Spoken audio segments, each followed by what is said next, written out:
En une simple petite phrase, Joe Biden a peut-être annoncé un changement radical dans son soutien à l'Ukraine. Allez-vous lever les restrictions sur l'utilisation d'armes à longue portée par l'Ukraine? Nous y travaillons. Des missiles à longue portée capables de frapper le territoire russe.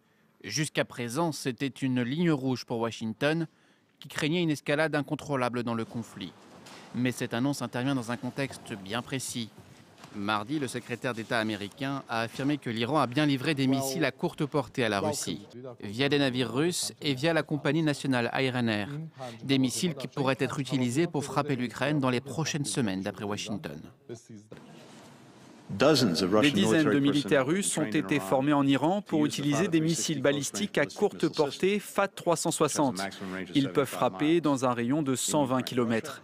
Dans une déclaration commune, la France, le Royaume-Uni et l'Allemagne qualifient ces livraisons de menaces directes pour la sécurité européenne.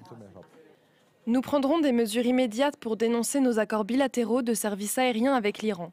En outre, nous allons travailler à la désignation d'individus et d'entités impliqués dans le programme de missiles balistiques de l'Iran et le transfert à la Russie de missiles balistiques et d'autres armes. Mesure immédiate, le Royaume-Uni met fin à toute liaison aérienne directe avec l'Iran. De son côté, Téhéran nie en bloc ces accusations.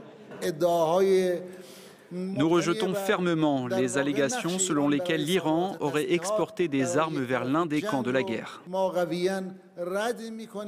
Jusqu'à présent, le soutien militaire iranien à Moscou s'est limité principalement aux drones d'attaque sans pilote Shahed.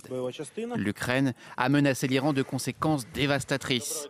Le porte-parole du ministère des Affaires étrangères prévient, les relations entre les deux pays pourraient être tout simplement rompues.